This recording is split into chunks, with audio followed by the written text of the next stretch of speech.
રાજકોટ ગ્રામ્ય શાપર થયેલી 2.5 કરોડની લૂંટનો ભેદ અંતે ઉકેલાયો। કેસનું ડિટેક્શન કરનાર ટીમને રેન્જ આઈજી નિર્લિપ્ત રાયે અભિનંદન પાઠવ્યા। અહેવાલ સંજય પોપટ। રાજકોટ ગ્રામ્ય પોલીસના શાપર વેરાવળ પોલીસ સ્ટેશન છે।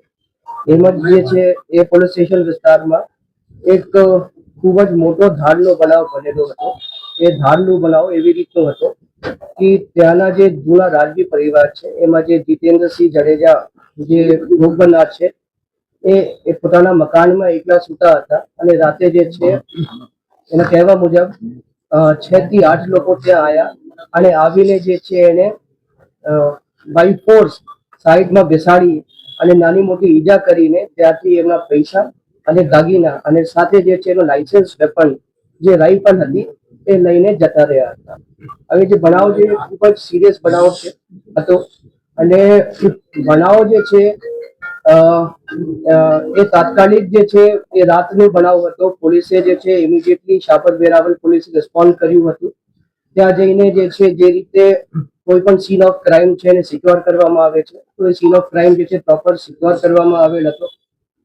ત્યારબાદ જે સીન ઓફ ક્રાઇમની વિઝિટ જે છે એ એસપી રાજકોટ ગ્રામ્ય શ્રી વિજયસિંહ ગુર્જરે કરી હતી અને ત્યાં જે છે એમની અધ્યક્ષતામાં એફએસએલ ને બોલાવેલું હતું અને સાથે સાથે ફિંગરપ્રિન્ટ એક્સપર્ટ અને જે ડોગ સ્પોટ છે આ ડોગને બોલાવવામાં આવેલ હતું। હવે ડોગ અને એફએસએલ અને જે ફિંગરપ્રિન્ટ એક્સપર્ટના આધારે સ્થળ ઉપરથી જે જરૂરી એવિડન્સ કલેક્ટ અને ગેધર કરવામાં આવેલ હતું। હવે આ ડિટેક્શન થી જે છે 3 આરોપી જે છે આ રાજકોટ પોલીસ એ ધરપકડ કરી છે। તે આરોપીનું નામ હું બતાવું છું। એ બનસિંહ ઉર્ફે બન્ના હેમરાજ સિંગાડ એ જાંબુઆ મધ્યપ્રદેશનો છે। એ જાંબુઆ અગાઉ આરોપીના ગુનાહિત ઇતિહાસ છે। તેઓ જે છે જાંબુઆ અને અજમેરા પોલીસ સ્ટેશન ધાર જિલ્લામાં છે। ત્યાં જે છે આ ધાડ અને ધાડની કોશિશના ગુનાઓના આરોપી છે।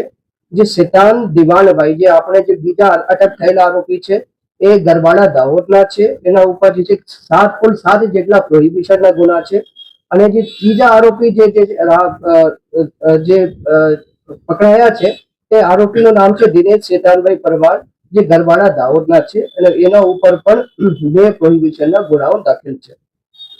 જે પકડવાના બાકી આરોપી છે એ કુલ 5 છે જેમાં મુખ્ય જે આરોપી પકડવાના બાકી છે એનું નામ છે કમલસિંહ ઉર્ફે કમલસિંહ માવજીભાઈ સિંગાડા જે જાંબુઆ મધ્યપ્રદેશના છે અને કરણસિંહ મડિયા એ પણ જાંબુઆ મધ્યપ્રદેશના વતની છે।